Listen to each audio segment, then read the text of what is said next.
아멘. 이 땅을 살아가는 모든 인생들은 생애의 어느 시점에서 삶의 고통을 정면으로 마주해야 되는 순간이 반드시 찾아옵니다. 그래서 인생을 사는 진정한 지혜는 고통이 무엇인가를 이해하는 거예요. 그리고 고통을 대처하는, 고통이 다가올 때 이 고통과 싸워 이길 수 있는 성경적 비결을 충분히 준비하는 것입니다. 성경에 나타나는 모든 위대한 인물들은 역시 한결같이 그 고통의 중심부, 고통의 시면을 정면으로 통과했던 인물들입니다. 예컨대 오늘 시편 119편을 저술한 다윗, 그는 이스라엘에서 그 역대 많은 왕들이 존재했지만 가장 탁월한 하나님의 사람이었습니다. 그리고 성경 전편에 등장하는 무수한 인물들 가운데서 유일하게 하나님으로부터 하나님 마음에 합한 자라 선언된 인물이었습니다. 그에게 아들들이 많았습니다. 그 중에서 가장 지혜가 출중하고 아름다운 인물이 압살롬이었습니다. 그런데 어느 날 갑자기 압살롬이 왕위 천탈을 합니다. 예루살렘 시가지 전체를 청하고 자신이 왕이라고 선포하고 아버지 다윗을 왕궁에서 몰아낸 것입니다. 이 왕위 천탈의 비극을 겪었습니다. 더 큰 비극은 이 압살롬의 세력을 격파할 때 1급 참모였던, 가장 신뢰하는 참모였던 모압 장군에게, 요압 장군에게 특명을 내려요. 어떤 경우에도 압살롬을 죽이지 말라. 그런데 모압 장군이 일거에 압살롬의 목을 베어버립니다. 평생 동안 그가 안고 살아야 했던 고통이었습니다. 성경에서 창세기에서 계시록까지 가장 순결한 인물이 요셉으로 알려져 있습니다. 그런데 그가 미소년 시절 형들 야참을 가지고 갔다가 마치 형들에게 체포가 되어가지고 구더기에 던져져서 형들이 모이하기를 저 녀석을 죽여버리자는 소리를 다 들었고 그는 죽임을 당할 뻔했습니다. 죽여봤자 돈이 안 되는 것을 알고서 노예로 팔아넘기자 협의하는 소리를 다 들었고 10명의 후에 의해서 결국 은전 몇 푼 받고 약대상에 그는 노예로 팔려 간 것입니다. 한 인생이 가장 사랑하는 형들에 의해서 체포되고 죽임을 당할 뻔하고 노예가 되어갈 때 어찌 그 고통이 작은 고통이라 말할 수 있겠습니까? 그런데 그는 하나님의 주권적 은혜 가운데 이 고통의 중심부를 통과합니다. 그는 그때조차도 하나님을 신뢰하기를 멈추지 않습니다. 하나님으로부터 해방받고 하나님으로부터 위대한 인물로 쓰임받게 된 것입니다. 믿음의 조상 아브라함, 그는 하나님으로부터 부름받고 하나님으로부터 약속받습니다. 그가 99세 되었을 때, 도무지 후손을 기억할 수 없을 때 기적같이 하나님께서 이삭이라는 아들을 주셨습니다. 이삭이 미소년으로 자라갈 때 눈에 넣어도 아깝지 아니할 이 아들, 아프지 아니할 이 아들을 번제로 바치라는 청천벽력 같은 말씀을 듣습니다. 이해할 수가 없지요. 왜냐하면 첫째로 하나님께서는 이방인들과 같이 자식들을 번제로 바치는 악행을 행하지 말라고 그랬어요. 근데 하나님이 그것을 명하셨습니다.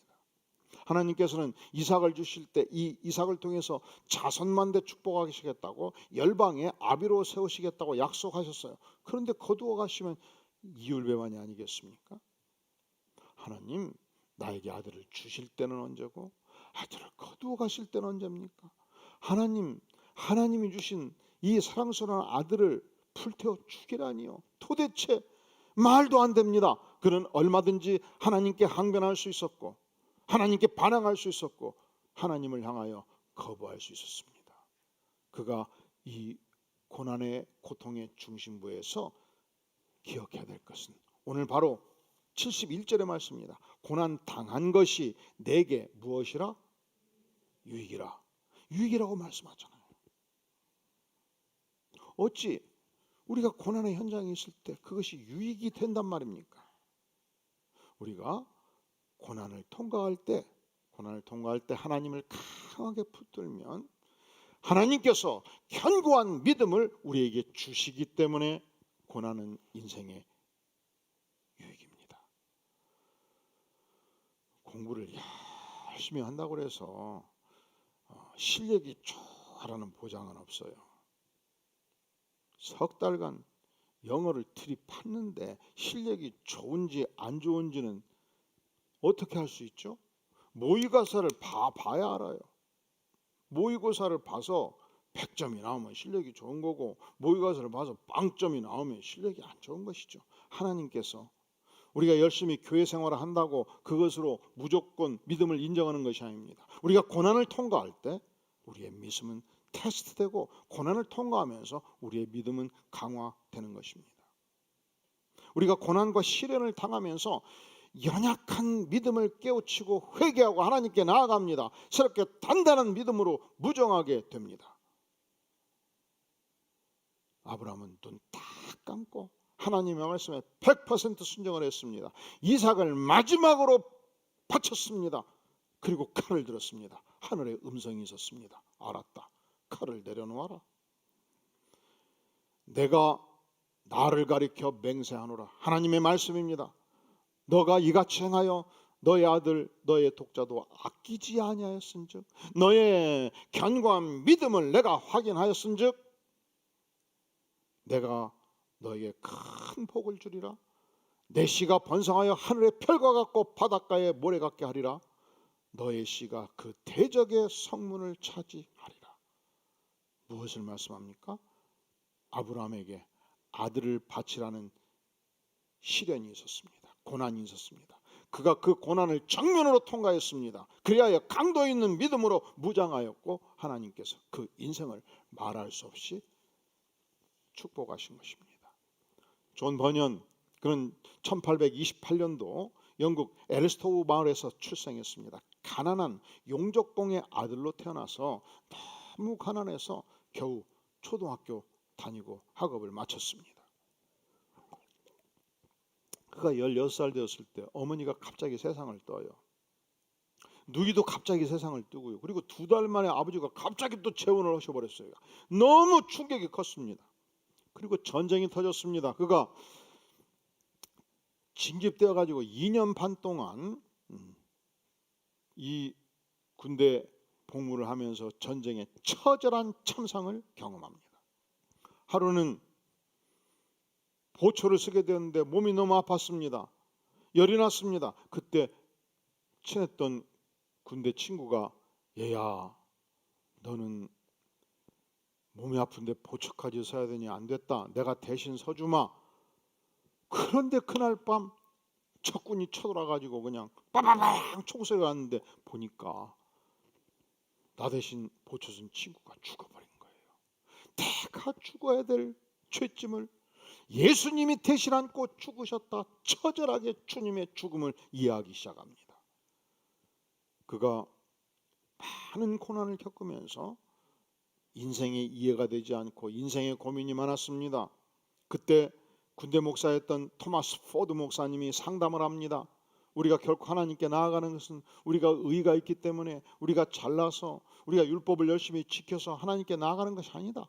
예수님께서 십자가에 피 흘려 죽으심으로 그 은혜에 의지해서 나가는 것이다. 믿음으로 구원받는 것이며 죄사함으로 주 앞에 나가는 것이다.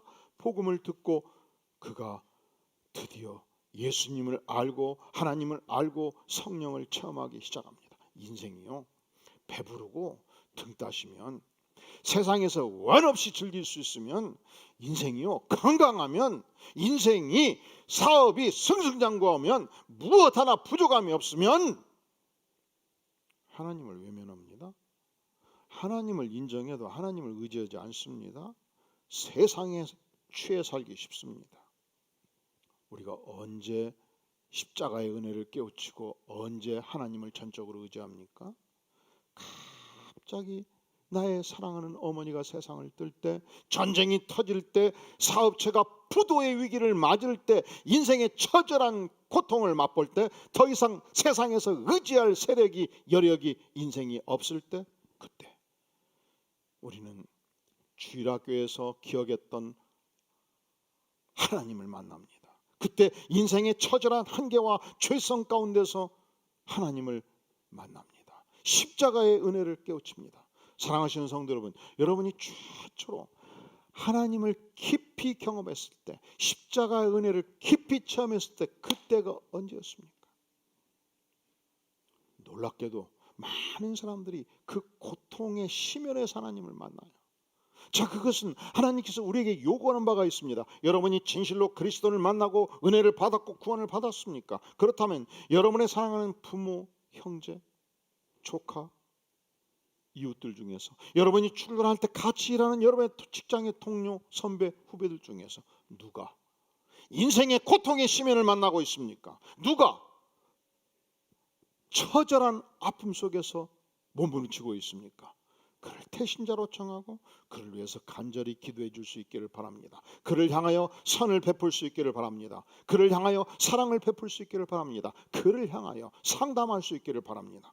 마치 존 버년이 토마스 포드 목사님을 만나고 예수님을 만나서 갱생의 인생을 살았듯이, 그리고 지난 400년의 역사 속에서 성경 외에 가장 많이 읽혔던 위대한 철로 역정이라는 작품을 남겼듯이, 오늘 아파하는 한 영혼을 도왔을 때 미래의 존 버년을 탄생시키지 말라는 보장이 어디 있겠습니까?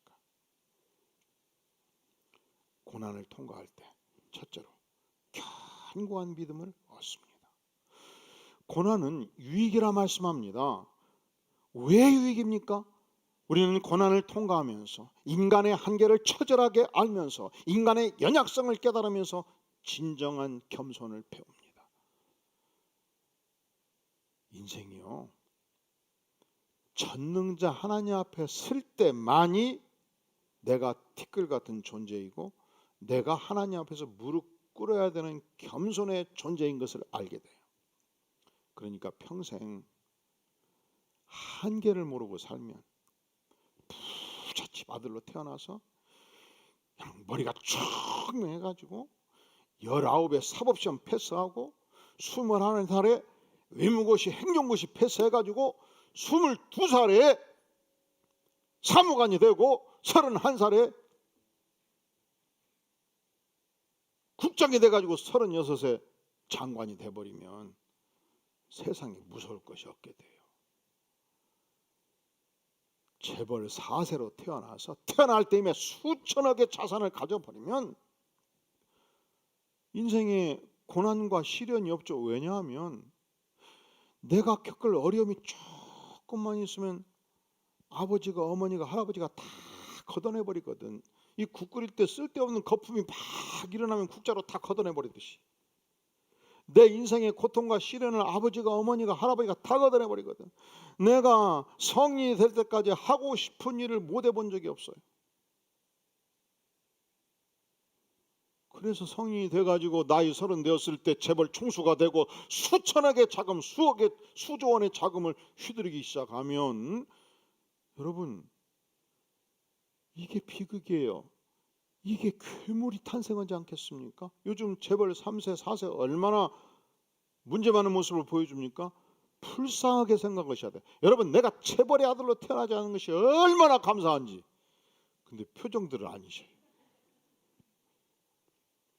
바울도 그런 인물이었습니다. 그가 유명한 바리새파 명문 가문의 아들로 태어났습니다. 그는 구약 성경과 율법에 정통한 통달한 학자였습니다. 그 시대 가장 위대한 학자였던 스승이었던 가말레엘의 수제자였습니다. 그는 예수 믿고 나서도 지혜가 출중해서 성경 27권 중에 신약성경 13권을 저술했던 인물입니다. 그는 죽음 그 이후 3층천을 다녀왔던 인물입니다. 그는 지상과 천상에 모르는 것이 없을 만큼 출중한 지혜의 인물이었습니다. 예수를 믿어도요, 이렇게 출중해버리면 그는 가는 곳곳마다 무수한 교회를 일으켜 세웠습니다. 선교사 중에 바울 선교사를 능가할 자가 없었습니다. 이렇게 출중해버리면요, 스스로 겸손하기가 참 어렵습니다. 예수 믿어도 교만한 사람 볼 때 이어셔야 돼요. 워낙 탁월해버리니까 그런 거예요. 저같이 부족함이 많고 죄가 많으면 쫙 엎드릴 수밖에 없는데 너무 출중하니까 바울도 자신이 감당이 안 되는 거예요. 어느 날 하나님 앞에 간절히 기도합니다. 아무렴 그렇죠. 제가 어찌 이 육체의 가시를 가지고 살 수 있겠습니까? 우리식으로 말하면 100일 작정 기도를 아주 간절하게 3차례나 기도했는데 하나님께서 육체의 가시를 뽑아 주셨습니까?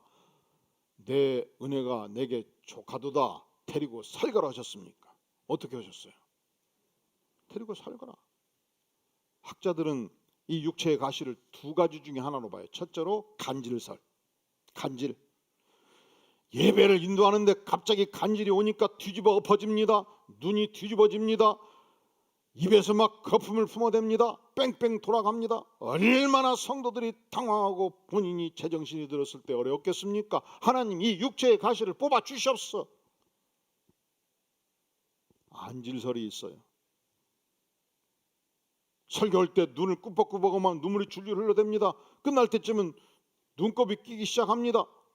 얼마나 어렵겠습니까? 상담을 하는데 눈물이 나고 눈곱이 끼면 얼마나 서로 불편하겠습니까? 그래서 하나님께 나아가서 하나님 이 육체의 가시를 사단의 가시를 뽑아 주시옵소서 간절히 3번이나 기도를 했는데 하나님이 반응이 없으신 거예요. 하나님이 안 뽑아 주시는 거예요. 그냥 데리고 살거라. 네 은혜가 내가 족하도다. 그래서 깨달았어요. 여러 계시를 받은 것이 지극히 크므로 그가 천상천하의 모든 지혜를 깨닫고 그가 성경을 쓸 만큼 계시의 영을 가졌고 그가 삼층전을 다녀온 인물이었고 그렇기 때문에 너무 자만하지 않게 하시려고 교만하지 않게 하시려고 내 육체의 가시 곧 사단의 사자를 주셨도다. 이는 나를 쳐서 너무 교만하지 않게 하십니다.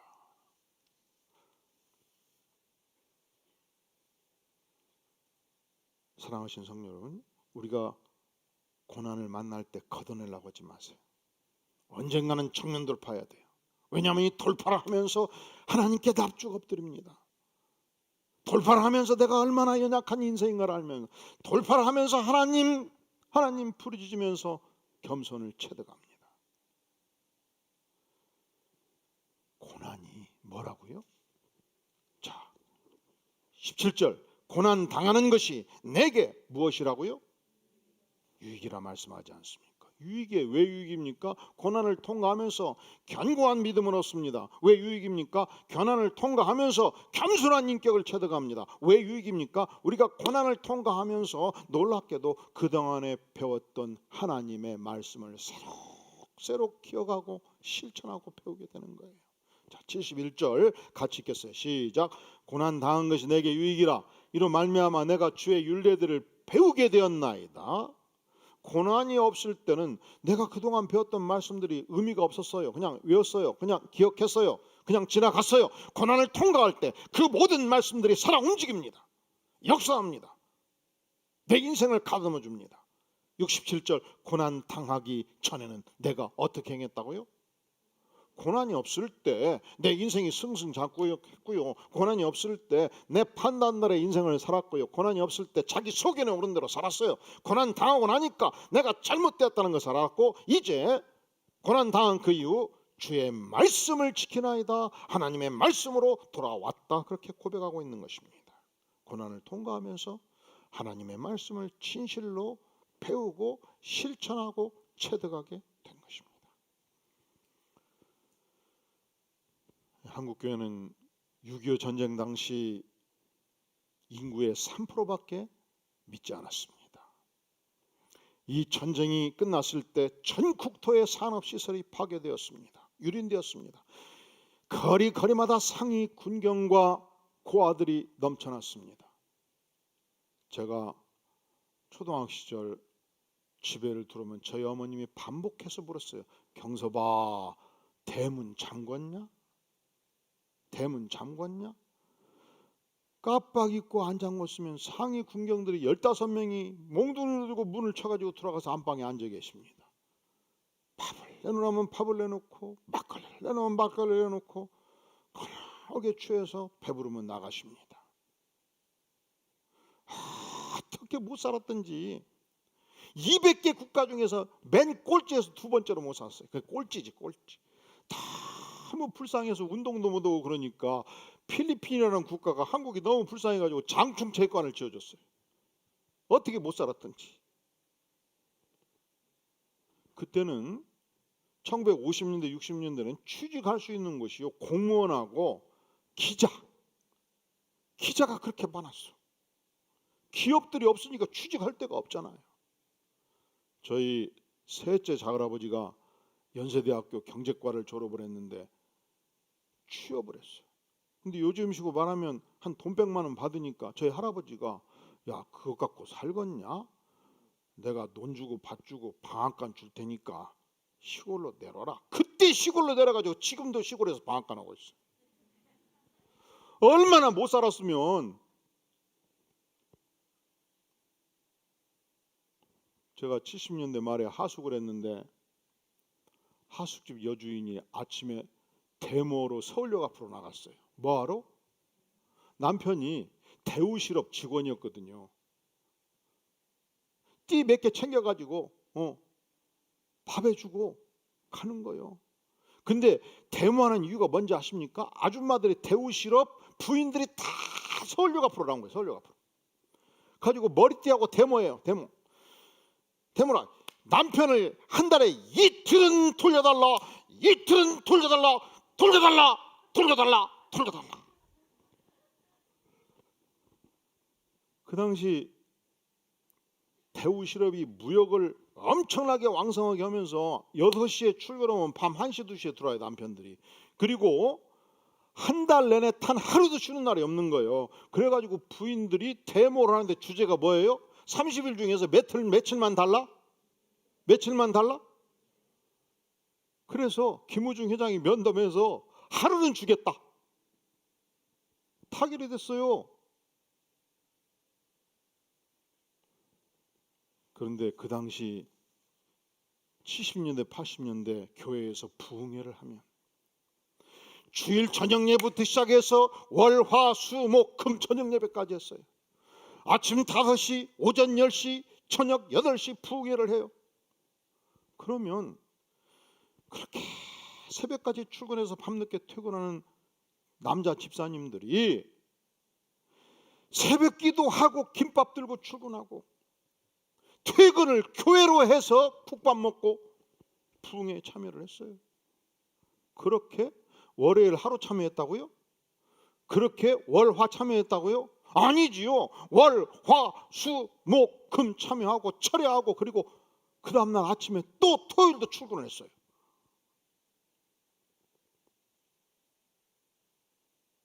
그리고 옆 교회가 부흥회를 하면 또 다 가서 같이 부흥회를 했어요. 그 당시 하나님의 말씀을 사모하는 열정이 심령 교회마다 가득 찼습니다. 아모스 8장 11절은 말씀합니다. 주 여호와의 말씀이니라. 보라, 날이 이를지라. 어떤 날이냐고요? 내가 기근을 땅에 보내리니 양식이 없어 주림이 아니요, 물이 없어 가람이 아니요, 여호와의 말씀을 듣지 못한 기갈이라. 영원히 하나님을 향한 기갈이 있었습니다. 하나님의 말씀을 향한 기갈이 있었습니다. 나에게 말씀하여 주시옵소서. 마치 목마른 사슴이 물을 찾듯이 하나님의 말씀을 간절히 사모하며 예배당을 가득 메웠습니다. 왜 오늘날 성도들이 교회가 메가리가 없습니까? 왜 영적인 스피릿이 사라져가고 있습니까? 이 시대의 백성들이 풍요에 취한 것입니다. 배부름에 취한 것입니다. 세상에 좋은 것이 너무나 많습니다.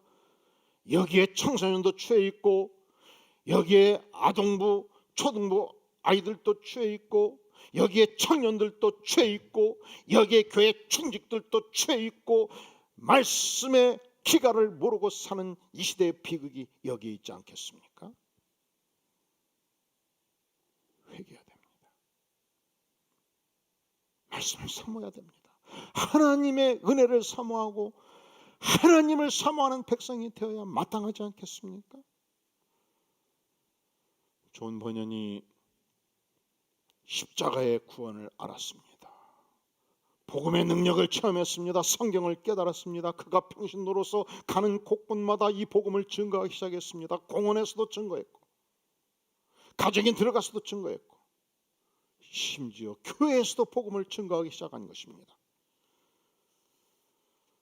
당시 복음을 증거하는 것은, 설교 행위를 하는 것은 영국 국교회였던 성공회의 자격을 가진 설교자, 목사만이 할 수 있는 일이었습니다. 그는 단 한마디, 저는 더 이상 복음을 증거하지 않겠습니다라고 했으면 그는 감옥에 가지 않을 수 있었습니다. 그런데 하나님께서 나에게 깨워주신 이 영광의 복음을 내가 왜 증거하는 것을 멈출 수 있단 말인가? 하나님께서 나를 증거자로 세우면 감옥에 가도 좋다. 그는 감옥에 갈 각오를 하고 증거하는 삶을 살았기 때문에 드디어 재판장에 섰습니다. 12년의 형을 언도할 쯤입니다. 그가 재판장에서 이렇게 고백합니다. 제가 전한 복음으로 인하여 제가 고통을 받고 고난을 당한다면 그것은 오히려 하나님께서 저에게 주시는 은혜의 기회입니다. 제가 하나님의 사람으로 천국을 위하여 선한 일을 하다가 체포를 당하게 되었으니 얼마나 감사한지 모릅니다. 여러분 모두도 주님을 위하여 고난을 받는 일이 도리어 복이 되는 것을 알게 되시기를 간절히 바랍니다. 그리고 그는 체포되어서 감옥에 갇혔고 12년 동안 감옥에서 세월을 보냈습니다. 이 위대한 인물이 철로역정을 쓴 지혜자가 12년을 감옥에서 보냈으니 얼마나 인생 낭비입니까? 얼마나 인생을 허비하였겠습니까? 그런데 놀랍게도 그가 감옥에 출소하고서 이렇게 고백합니다. 사실 나는 그때처럼 하나님의 말씀에 깊이 심취한 적이 없었다. 전에는 별 의미 없어 보이던 말씀들이 생생하게 다가왔다. 말씀 속에서 만나는 주님과의 깊은 교제는 그 어떤 두려움과 불안도 물리치게 했고 나를 확신 가운데 거하게 했다. 감옥살이는 고통스러웠지만 나는 고통 속에서도 하나님의 은혜의 깊이를 세심하게 느낄 수 있었다. 그런 은혜로 나는 감옥생활 내내 세상 그 어떤 자유와 기쁨과도 비교할 수 없는 진정한 평안과 기쁨을 느낄 수 있었다. 히브리서 13장 6절은 감옥생활 내내 내게 큰 힘이 되었다. 그러므로 우리가 담대히 말하되 주는 나를 돕는 이시니 내가 무서워하지 아니하겠노라. 아멘. 그는 이 두 번째 투옥되었을 때 집필을 시작합니다. 철로 역정이라는 역작을 남깁니다. 그러니까 감옥의 고난도 존 번연의 영성을 결코 죽이지 못했습니다. 아니, 존 번연의 영성이 이 고난 중에 더욱 꽃피우도록 만든 것입니다. 유명한 시인인 로버트 브라우닝이 이런 글을 남기고 있습니다. 한낱 용적궁에 지나지 않았던 사람이 이런 놀라운 필력을 가지고 있었다는 것은 결코 상상할 수 없다. 나는 하나님께서 그에게 직접 말씀하신 결과라고밖에 말할 수 없다. 우리가 참교인이 날마다 읽는 철로역정이 하나님께서 지상에 허락하신 성경 다음에 위대한 필력의 작품일진데 단 한 사람도 예외가 없이 이 대창정에 참여해서 믿음의 축복을 누릴 수 있기를 간절히 바랍니다. 고난은 손해가 아닙니다. 고난은 하나님이 주시는 저주가 아닙니다. 고난은 인생의 유익입니다. 왜 유익일까요? 우리는 고난을 통과하면서 첫째로 강한 믿음을 소유하게 됩니다. 두 번째로 우리는 고난을 통과할 때 진정한 하나님 앞에서의 겸손을 체득합니다. 세 번째로 우리가 고난을 정면으로 통과하면서 하나님의 위대한 말씀을 체득하고 실현하게 되는 것입니다. 마지막으로 우리가 고난을 통과할 때 얻는 유익이 있습니다. 그것은 인생이 얼마나 찰나를 사는가를 알게 돼요. 우리가 세상에 취하면, 좋은 것에 취하면, 권력에 취하면, 돈에 취하면 인생이 영원한 것으로 착각해요. 그런데 고난을 통과하면서 인생은 고통의 바다구나, 그리고 인생은 한계가 있구나, 인생은 허무하거나, 인생은 일시적이거나, 인생은 나그네 길이구나, 이런 것을 깨닫게 되는 것입니다. 부처님이 자식들과 부인을 버려두고 인생이 무엇인가를 깨우치기 위해서 보리수 나무 밑에서 6년을 수도했을 때 그가 내린 인생의 결론은 이렇습니다. 이 땅의 모든 인생들은 생로병사, 살고 늙어서 병들어 죽는 이 고통의 바다에 빠져 있다는 것입니다.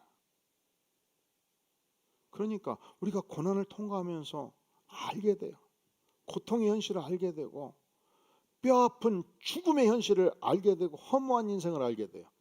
제가 초등학교 5학년 때 집 앞을 다닐 때마다 전파상에서 1년 동안 계속 나왔던 노래를 지금도 기억합니다. 인생은 나그네 길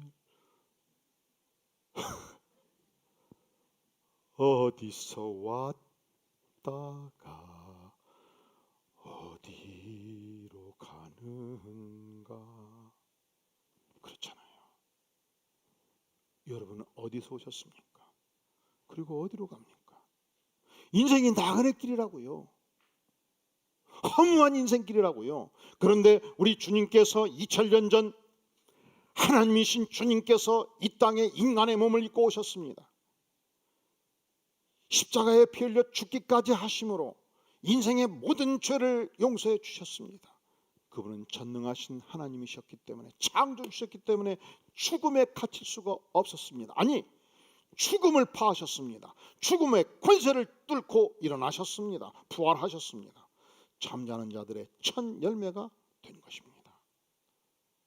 고린도서 4장 8절은 말씀하기를 보이는 것은 잠깐이요 보이지 않는 것은 영원함이라. 우리 주님께서 보이지 아니하는 영원한 세계를 여셨습니다. 믿는 자는 영생을 가졌나니 그리하여 우리에게 영원을 사모하는 인생이 되도록 만드셨습니다. 부활을 꿈꾸는 위대한 삶을 우리에게 허락해 주신 것입니다. 언젠가 우리는 반드시 누구도 피할 수 없는 고난의 실체를 만날 것입니다. 이것은 비극이 아니에요. 이것은 단지 슬픔이 아니에요. 우리는 이 고난을 뚫고 나가면서 하나님을 신뢰하는 진정한 믿음을 얻게 될 것입니다. 우리는 이 고난을 통과하면서 하나님만을 전적으로 의지하는 겸손의 인격을 얻게 될 것입니다. 우리는 이 고난을 통과하면서 지금까지 배웠던 모든 하나님의 말씀이 살아 움직이는 체험을 얻게 될 것입니다. 그리고 이 고난을 통과하면서 우리 인생은 단지 허무한 인생이 아니요, 믿는 백성들에게 영원을 사모하는 축복, 부활의 영광과 능력을 알게 해주십니다. 이 축복이 여러분의 생애에 넘치기를 주의 이름으로 축원합니다. 기도하시겠습니다. 영광의 주님, 짧은 생에 덧없는 인생, 나그네 길을 가면서 우리가 고난을 만날 적마다 짜부러지지 아니하고 무너지지 아니하고 쓰러지지 아니하고 일어서서 정면 돌파함으로 하나님 우리에게 주신 영원의 축복을 온전히 누리도록 전능자 하나님께서 역사하여 주시옵소서. 동시에 아직 부활을 알지 못하는 고난의 현장에서 고통하는 영혼들 주님 돕기를 구하니 우리에게 한 영혼, 두 영혼, 세 영혼 보여주시고 그들을 나의 고백, 나의 손길, 나의 도움을 통해서 천국 복음이 전거되기를 구하오니 아버지여 은혜를 베풀어 주시옵소서. 예수님의 이름으로 간절히 기도하옵나이다. 아멘.